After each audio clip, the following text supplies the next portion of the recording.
l'onction. Quelqu'un te suivra à cause de ce que tu as. Tu ne vas pas suivre les gens. J'entends même dire que non, c'est que l'église ne peut pas tenir. Parce que c'était nous les piliers. C'était vous les manipulateurs ou les piliers. Vous étiez les piliers. Le prophète a dit que quand les gens partent de l'église, on sait que l'église est authentique parce qu'elle a continué. Ce que vous pensez faire, ça ne va jamais arriver. Vous aurez honte. Vous aurez honte. Parce que mon Dieu ne m'abandonne jamais. Il me connaît par mon nom. Et il connaît mon cœur. Vous étiez les pionniers. De quoi?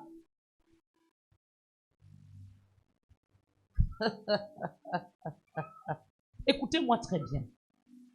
Dans tout ce que vous pouvez faire ici, je le fais. Si tu laves l'église, je connais laver l'église. Peut-être c'est arranger, manipuler les appareils que je ne connais pas. J'ai appris à toi prendre peut-être faire le batterie, piano que je ne connais pas. Mais j'ai appris à travailler pendant au moins 8 ans sans piano, sans batterie. Donc je suis capable de tenir un culte sans tout ça. Rien ne me domine et ne me commande. C'est Christ qui domine ma vie. Donc cette année, rien ne doit te commander. Rien ne doit te dominer. C'est Christ qui doit dominer dans ta vie. C'est Christ qui doit dominer dans ta vie. Je dis c'est Christ qui doit dominer dans ta vie. Dans le nom de Jésus-Christ. Tous les dit, je suis au courant de tout ça, je ris seulement. Les gens partent même faire l'amitié avec les gens qui ont quitté l'église depuis. Parce qu'ils croient qu'ils veulent me nuire. Vous ne pouvez pas me nuire, vous allez vous nuire. Si mon onction parle sur la vie de quelqu'un, et il se dresse contre moi, il va sécher comme la baguette. Parce que je n'en veux pas aux gens. On amène est loin. Christ, le modèle suprême du serviteur. Voilà pourquoi il a reçu le nom au-dessus de tout nom, parce qu'il était un modèle suprême. Jésus-Christ est passé par tout ce que je traverse aujourd'hui. Jésus-Christ est passé par tout ce que nous vivons aujourd'hui. Toi qui es assis, tu es assise là, tu es en train de vivre ce que lui-même a vécu. Mais il n'est pas mort, tu ne mourras pas. Il n'est pas mort, tu ne mourras pas. Tout ce que tu traverses est une formation pour le prochain niveau. Dans le prochain niveau, il faut une certaine formation pour t'enraciner. Tu vas t'enraciner au nom de Jésus. Ton amen est loin. Jean 13, verset 3 à 5. Jésus se leva de table, ôta ses vêtements, prit un linge et lava les pieds de ses disciples. Quelle humilité! Quelle humilité! Jésus lava les pieds de ses disciples afin qu'ils aient la bonne part. Est-ce que tu as la bonne part? En tant que serviteur, cherche à avoir la bonne part. En tant que servante, cherche à avoir la bonne part. Ton amen est loin. Ton amen est loin. Que le sang de Jésus lave tes pieds. Que le sang de Jésus lave ton corps. Que le sang de Jésus lave tout de toi. Afin que tu aies la bonne part avec lui. Afin que tu aies la bonne part avec lui. Dans le nom de Jésus. Jésus savait qui il était. La royauté, c'est quoi? C'est la position. La royauté, c'est la position que tu occupes. Écoute, les enfants du président ne se mélangent pas. Les enfants du ministre, même à l'école, ils sont démarqués. Déjà qu'ils ne font pas n'importe quelle école. Tu sais pourquoi les enfants du ministre pas dans les écoles chères? Parce que là-bas, il n'y a pas n'importe quel genre d'enfants. Parce que les écoles qui coûtent 40 000 le mois, là, l'année, là, c'est l'école où tu trouves les plus. Parce que là-bas, il y a le mélange. Mais les enfants des ministres, ils sont dans les écoles où c'est pas n'importe qui fréquente là-bas. Parce qu'on les démarque des autres. Comment toi tu es fils de roi, mais tu marches comme fils d'esclave? Tu as un roi en toi. Tu as un roi, un père qui est roi. Mais lorsqu'on t'entend parler, tu parles comme un esclave. Je ne sais pas hein, si elle veut m'en sortir. Je sais que tu vas t'en sortir au nom de Jésus. Même la malédiction n'a pas le pouvoir sur toi. Non, tu n'es pas en train de dire amen pour que j'avance. Cette année, on ne veut pas les paroles de...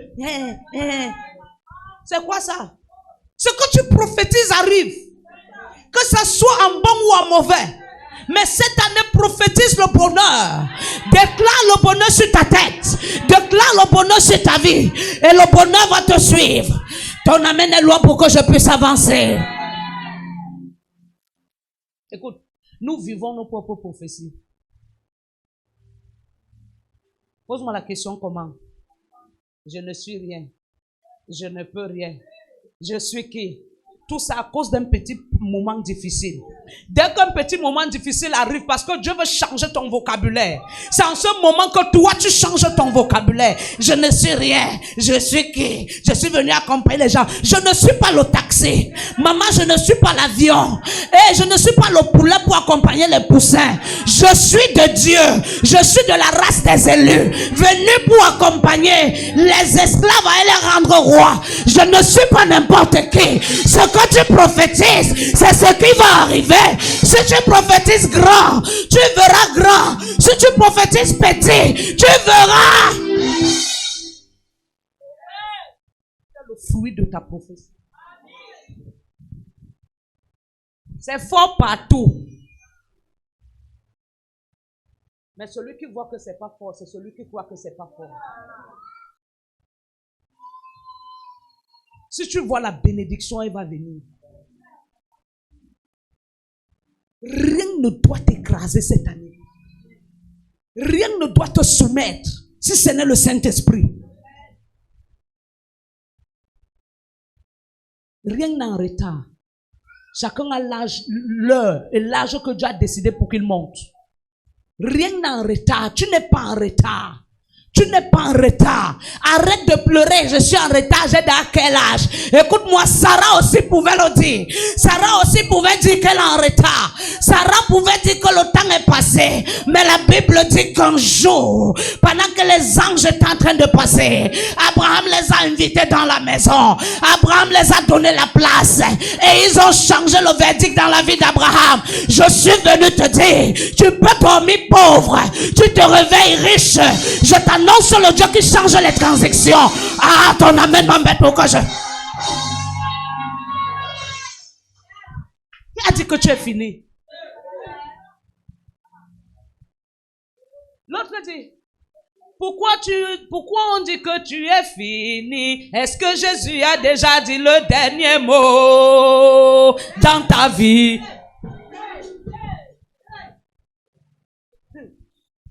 Tant que tu n'as pas fermé les yeux, il y a espoir.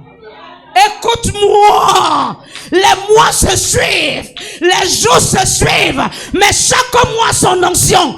En ce nouveau mois de février, j'annonce une onction tangible dans ta vie.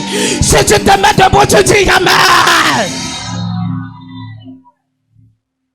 Le temps de la tristesse est fini. Alihonta là-bas. Le temps de la tristesse est fini. Tu es resté triste combien d'années? Tu es resté triste combien d'années? Ton visage est jeune. Tu es comme si tu es déjà vieille. Alors que dans ton âge tu es jeune. À cause de la frustration, à cause de la tristesse. Cette année, ça va seulement avancer. Ça va avancer.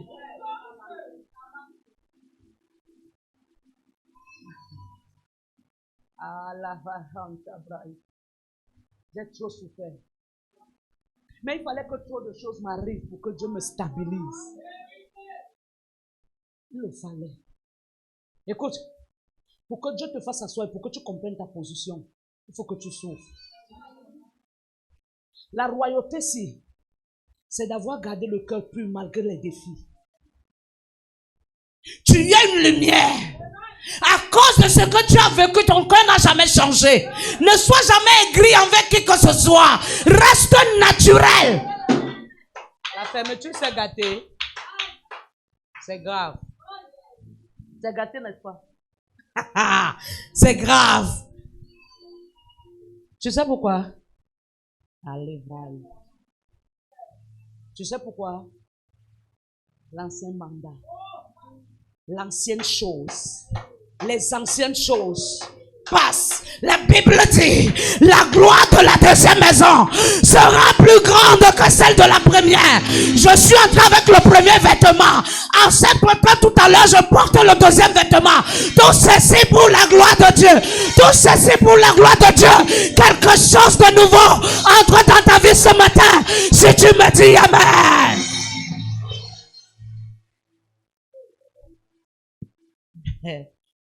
Ah bah, c'est prophétique. C'est prophétique. Dieu veut que je change de vêtements. Je change de posture. Ton amen est loin. Jésus a lavé les pieds des disciples pour qu'ils aient la bonne part. Ce matin, je suis en train de t'annoncer la parole qui te fait avoir la bonne part. Assez, c'est assez. Assez. Tu as trop pleuré. Tu as trop souffert. Tu as trop gémi. Il y a des gens qui sont contents de te voir dans cette position. Écoute-moi. Écoute, hein, il y a des gens qui s'arrangent pour te faire pleurer. C'était avant. Quand j'étais Jaël. Mais depuis que je suis Uriel. Uriel, c'est l'ange de la lumière. Je le suis venu dire à quelqu'un, les pleurs sont passés, tout devient nouveau dans ta vie. Si tu me dis Amen, tu vis le nouveau. Si tu me dis Amen, tu vis le nouveau. Les larmes sont finies, les pleurs sont finis, les douleurs sont finies, les choses changent dans ta vie, dans ton histoire, dans ta maison, dans ton foyer, dans tes projets, dans tes finances. Si tu me dis, Jésus savait qu'il était fils de Dieu. C'est pourquoi il a pu se faire serviteur sans perdre sa dignité. Ne perds jamais ta dignité. Peu importe ce que tu traverses. Garde ta dignité. Tu sais, la dignité c'est que quelqu'un sait que je l'ai eu. Mais c'est là où il continue à te voir sourire. Tu sais, il y a des types de personnes, quand ils te font du mal, ils s'assoient et commencent à te guetter. Ils laissent même les agents sataniques partout pour te guetter, pour voir dans quel état d'âme tu te trouves. Mais il est déçu de comprendre que malgré ce que tu as vécu, tu n'as pas perdu ta joie. Tu es égal à toi-même parce que tu es fils de roi. Tu es fille de roi. Ton Dieu n'est pas mort. Aussi longtemps il est assis sur le trône, il peut renouveler ses bontés. La Bible déclare, les bontés de l'Éternel ne sont pas épuisées. Il les renouvelle tous les jours, à chaque instant. C'est pas sur toi que ça va s'arrêter. C'est pas sur toi que ça va s'écourter. Parce que c'est bonté. C'est son amour. C'est bonté, c'est son amour pour toi. Il t'aime. Et il t'aimera toujours. Le monde peut te haïr. Mais lui, il t'aime. Le monde peut te rejeter. Mais lui, il t'aime. Écoute, ce qui te donne les signes que tu es vraiment dans la trajectoire avec Jésus, c'est que que tu sois en train de vivre ce que lui il a vécu.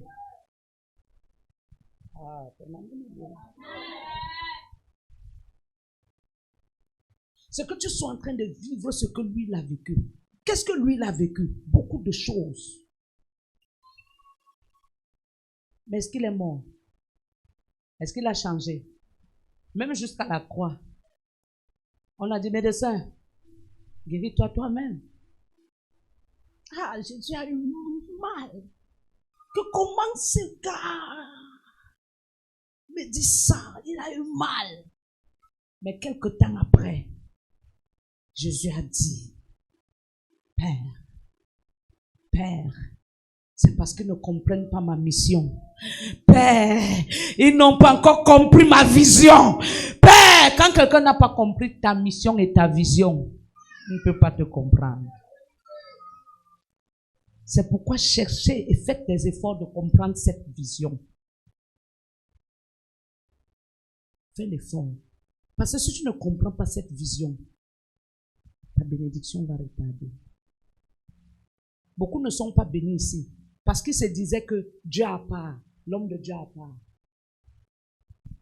Pourquoi tu appelles ta mère maman? Qu'est-ce qui prouve que c'est ta mère? Pourquoi tu appelles ton père papa? Qu'est-ce qui prouve que c'est ton père? C'est parce que ta mère dit que c'est ton père. C'est parce qu'elle t'a dit qu'elle est ta mère. Et parce qu'elle sait qu'elle t'a porté 9 mois, tu étais là quand elle te portait.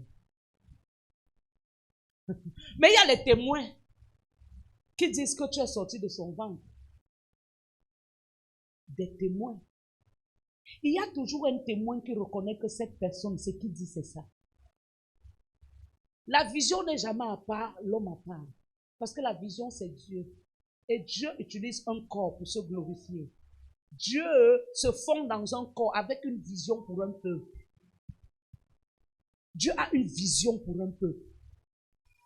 Et parce qu'il a une vision pour un peuple, Dieu se fond dans un corps. Il mandate un homme. Il mandate un homme. Il lui donne un mandat de sortir le peuple des ténèbres pour la véritable lumière.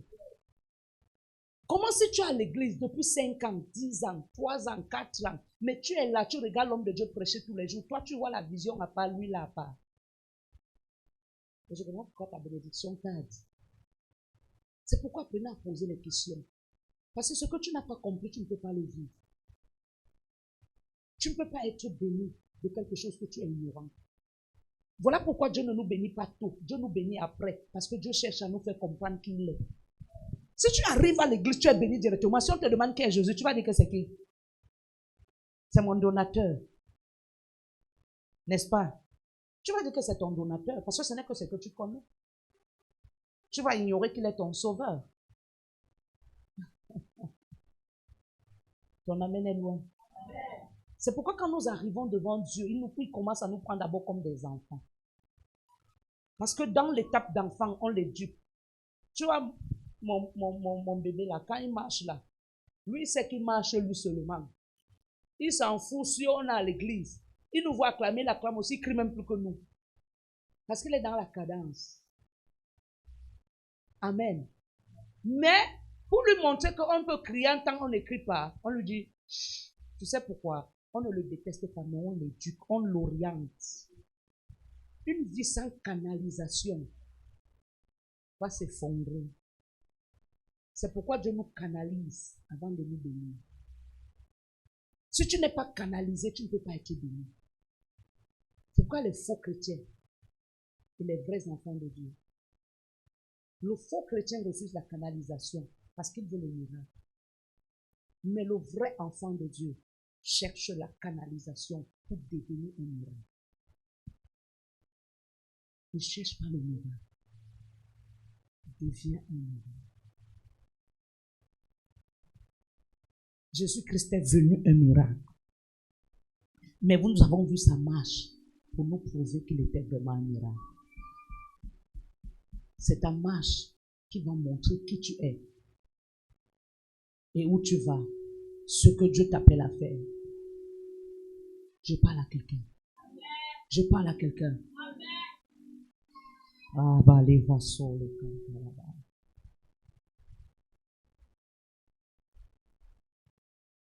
L'identité révélée rend le service joyeux. Tu sais pourquoi? Quand tu ne sais pas qui tu es toujours fâché à l'église. On m'a dit que, on m'a insulté que, on m'a fait que, les chrétiens de on m'a fait là. Je vous salue. Si jusqu'en 2026, on t'a fait, change donc de quartier. Pourquoi dans ta famille, quand on te fait, tu ne changes pas le nom? Pourquoi dans ton lieu de service? Qui est ici qui peut demander le licenciement? Quand tu annonces même, quand tu dors même, tu rêves même seulement qu'on peut te chasser du travail. C'est les pleurs du mbolet. Qui est ici qui peut se lever un matin et pas dire à son patron, je ne veux plus travailler? Ma fille m'a dit que maman, elle va laisser le travail là bientôt. Parce que ça m'empêche de servir Dieu. L'équipe peut faire ça. C'est alors quand on a un petit travail de 100 000. On devient ma pasteur. Ma pasteur. On commence à chercher maintenant les adeptes pour avoir les esclaves.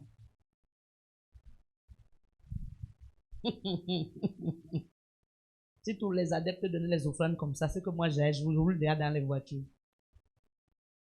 Tu as compris, non?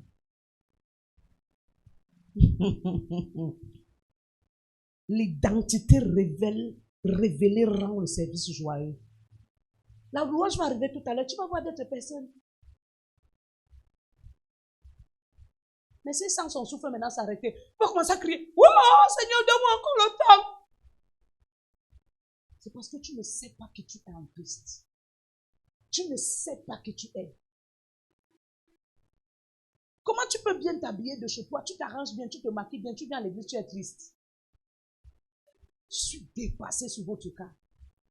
Tu t'habilles bien. En t'habillant à la maison, tu es joyeuse. Tu es joyeux. Tu t'arranges bien, tu chantes tout, tu mets bien, tu t'habilles. Mais dès que tu arrives à l'église, surtout quand tu me vois. Parce qu'il y a ceux qui m'aiment, ceux qui ne m'aiment pas. Mais je connais ça. Je me dis, tu vois, tel, il ne t'aime pas. Heureusement que ça rend même.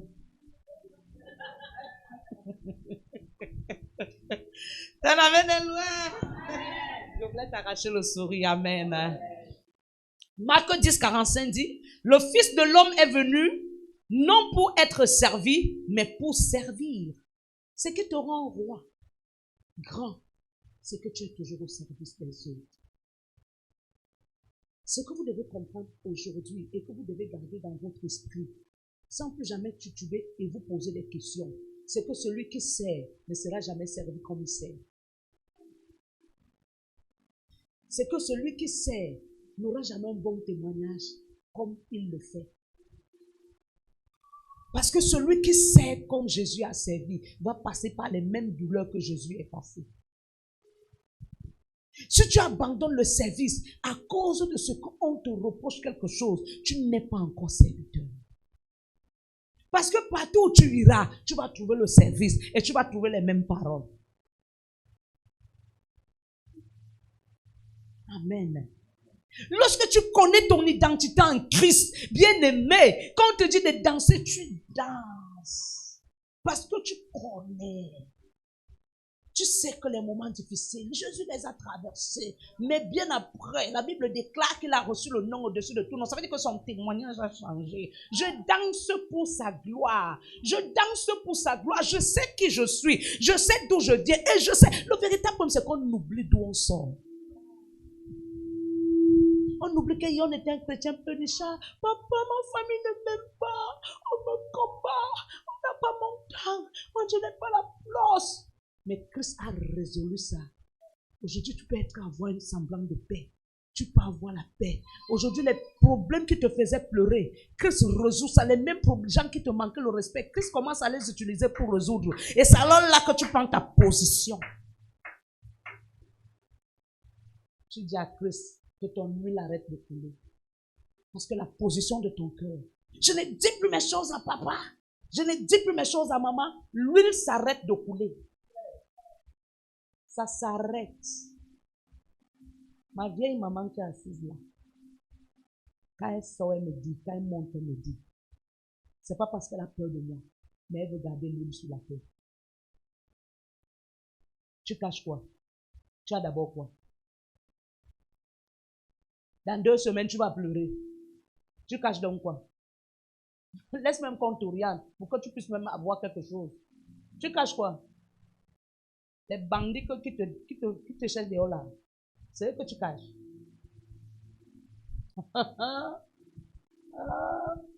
Moi, je suis déjà, quand un bandit te dit bonjour, je te dis seulement que c'est un bandit.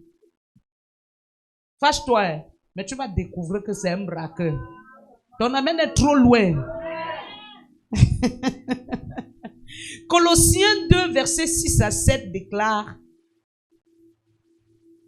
marchez en lui, étant enraciné et fondé en lui. Marchez en lui, mais ne marchez pas en vous. Parce qu'en marchant en toi, tu vas faire les caprices. Tu vas dire, Seigneur, si c'était un autre personne maintenant, comme la fermeture s'est cassée là, il devait déposer le micro, rentrer à la maison, se changer. Les gens comme ça, il faut attendre. Je ne peux pas le faire, parce qu'on ne fait pas attendre Dieu. Si la belle reste, ça reste comme ça. Quand je vais finir cette portion, je vais envoyer quelqu'un à la maison me chercher un habit et me change. Mais je ne peux pas déposer le micro. Je fais attendre Dieu. Et je te fais attendre parce que mon habit est gâté. Je te parle avec l'habit gâté là. Parce que s'il a fait que ça se gâte, c'est pour m'éprouver. Est-ce que tu sais qu'il y a des choses qui t'arrivent parce que Dieu te prouve? Il veut voir si ta royauté est l'orgueil. La royauté, ce n'est pas. La royauté, c'est la royauté, c'est l'humilité. Amen. Il dit marcher en lui. Étant enraciné et fondé en lui. Lorsque tu es enraciné en Dieu, rien ne peut te déraciner en lui. Ni la faim, ni la nudité, ni le manquement, ni le rejet. Rien ne peut te déraciner en lui. Peu importe ce qui va arriver, tu sauras que c'est là pour un temps. Et un temps, ça va partir. Même la maladie, quand ça vient, elle vient pour un temps.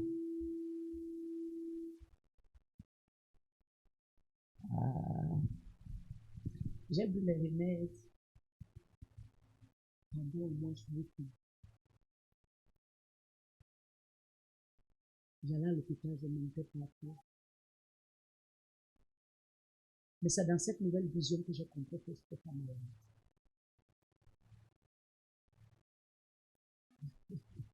Pose-moi la question comment?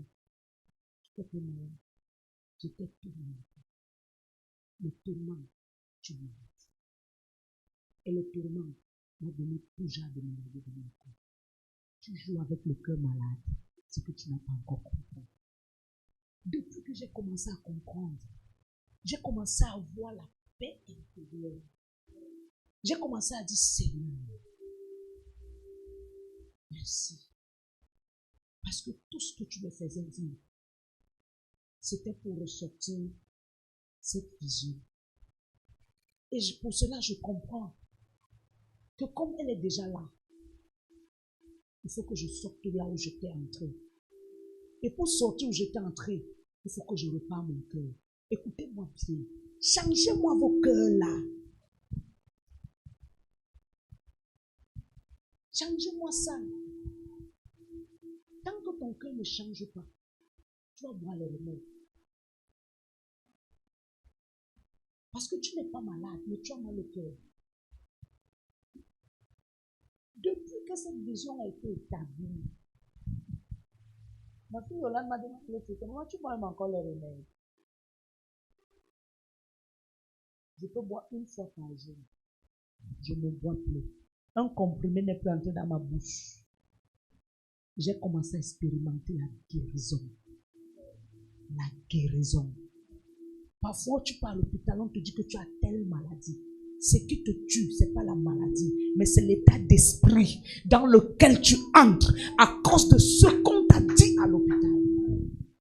La maladie ne tue pas. Ce qui tue, c'est l'état d'âme. Ça dépend de comment tu reçois la nouvelle.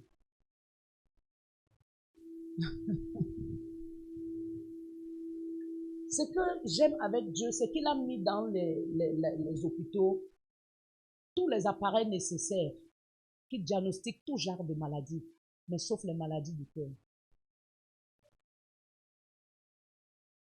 Est-ce que tu sais que c'est difficile que tu ailles rencontrer un médecin et que le médecin te dise que oh non, tu n'as pas le palu, tu n'as pas de maux de tête, tu n'as pas de typhoïde, tu n'as pas de diabète. En fait, tu as le souci.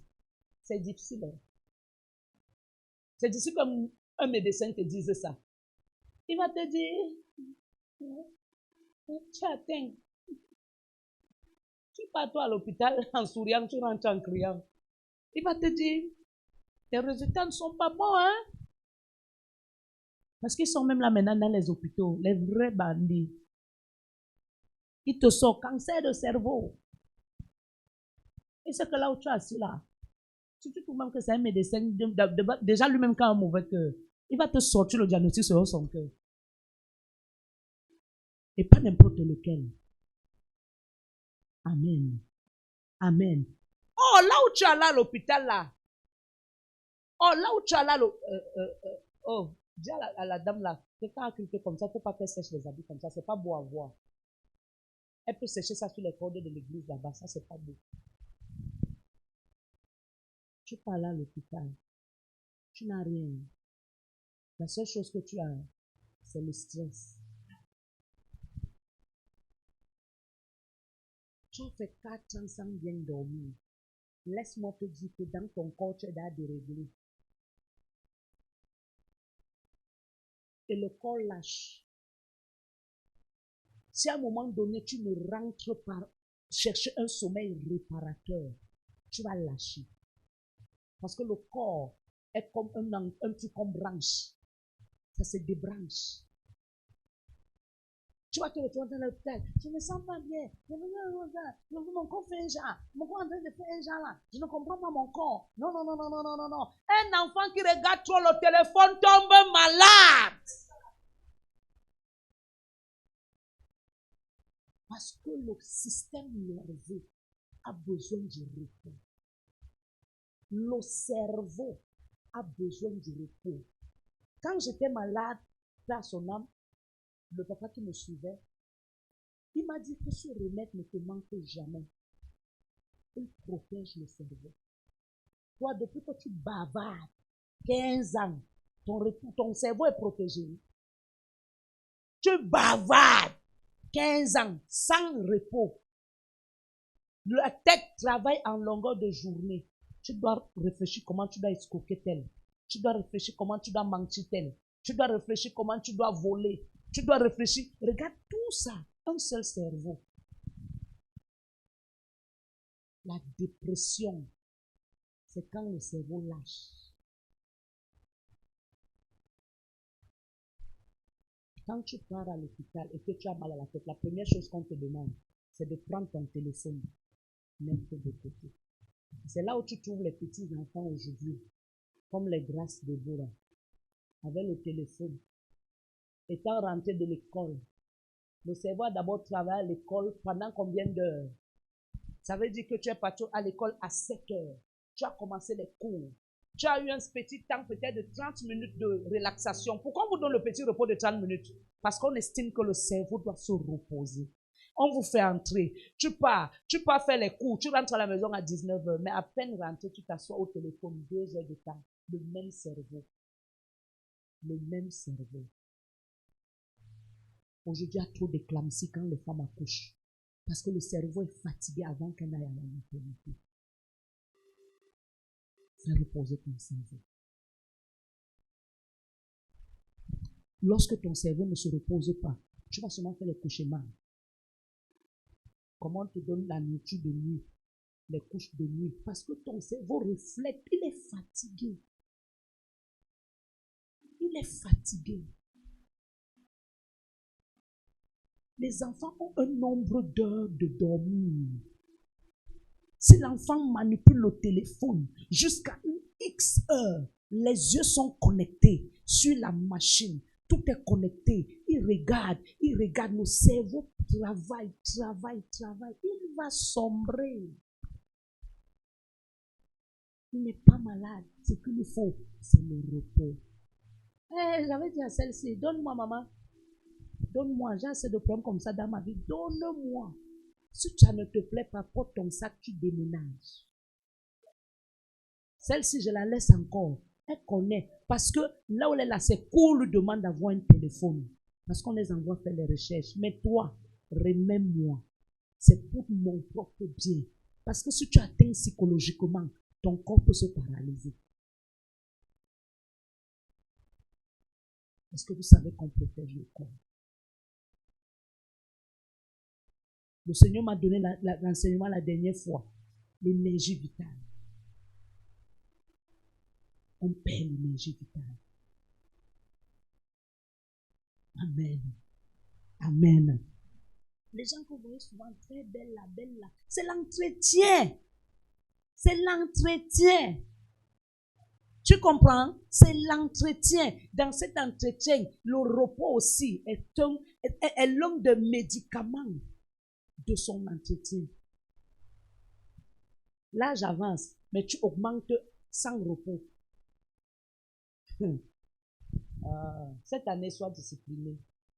Dans tout ce que tu vas faire, mets ton repos au moins de 2 heures de temps de sommeil.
Serviteur qui n'apprend pas s'épuise. Tu vas poser les choses en toi.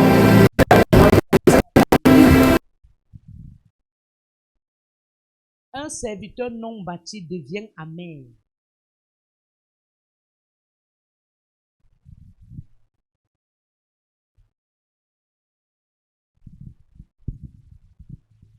Un serviteur non bâti devient amer.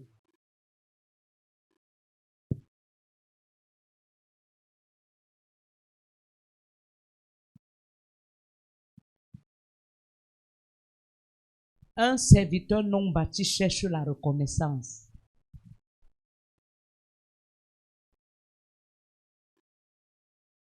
Je dis, un serviteur non bâti s'épuise. Il devient amer, l'amertume.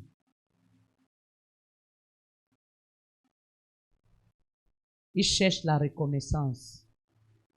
Par contre, un serviteur enraciné sert dans la paix. Accepte l'invisible.